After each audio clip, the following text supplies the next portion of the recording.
Hey, what's up YouTube? Enforcer5150 here, and in the last few videos that I've had with the HP-Omen is some questions about the actual heat. Now, one thing I didn't really notice that I did like when I first got the laptop was I went ahead and I went into the HP-Omen command center and I was messing around with the settings.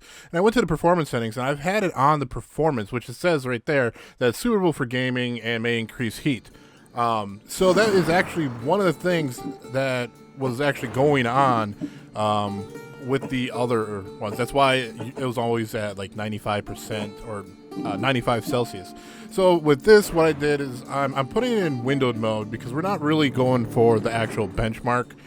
So the frames per second and everything is going to be a bit lower if I go into windowed mode. Exclusive mode, obviously, you're going to get a little bit more performance out of it. But the heat is pretty on par.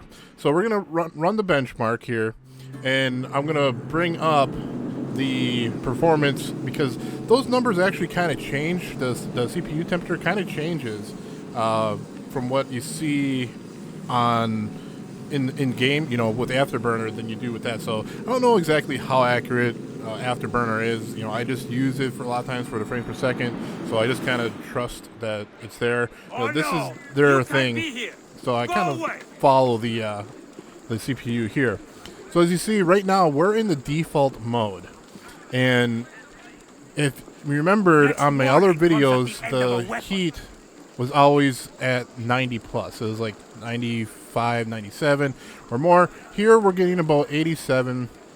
And we're not really going down too much more. The amount of CPU temperature that you see on the performance control, it doesn't update as much, and I'm thinking that may be why it is not always as accurate as maybe how Afterburner is. So maybe Afterburner is a little bit more accurate and it's doing more updates. Anyway, as you see here, we're down at about 96 Celsius, and that isn't that bad. The maximum temperature for a laptop CPU is 100 degrees Celsius, and that's where it's really going to start affecting your performance and everything else. And yes, you can underclock, you know, the CPU with, you know, Intel software, and I really don't recommend it. It's really, if you're going to do that, you may as well just go with a different laptop with a lesser CPU that's, you know, bring down your frame per second. So now what we're going to do is we're going to go ahead and put it in performance mode, which it says right there that it increases, you know, the heat and everything for the laptop. And I really didn't notice any difference. I even, you know, I did it with, you know, full screen and everything just to see if there was a difference in frame per second or anything like that, and they're exactly the same. So I really don't see a reason to use performance mode. I mean, the fan jumps up and it blares when you have it in performance mode, and it doesn't really, I mean, it's not doing anything.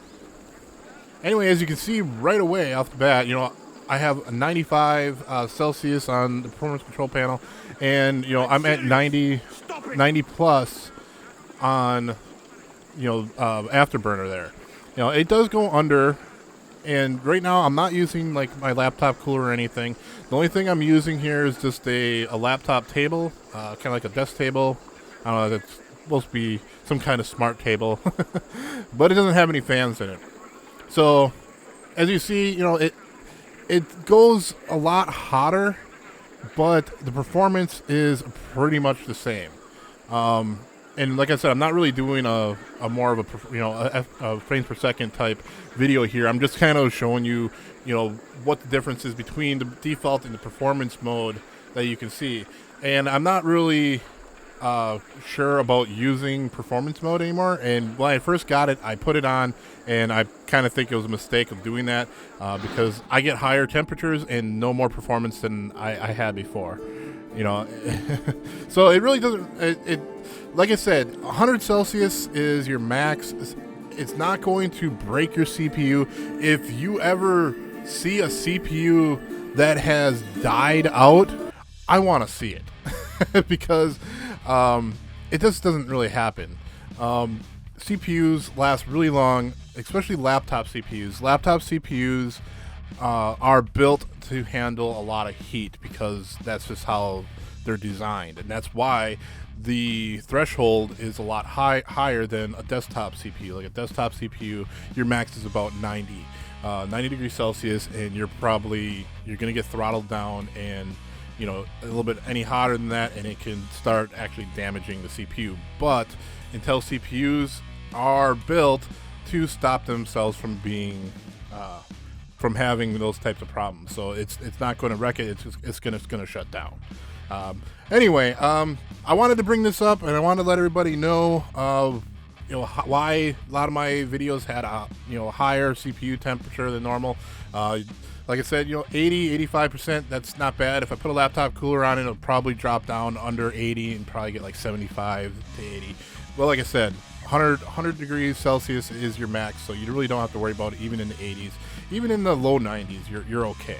It's not going to wreck anything. It's not going to reduce the time that you have with your laptop, because unless you're going to have that laptop more than 10 years, it's not going to matter.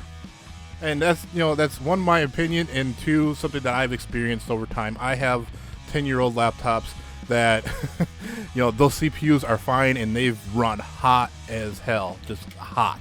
I'm talking always 80 plus, 90 plus, and those CPUs are just fine.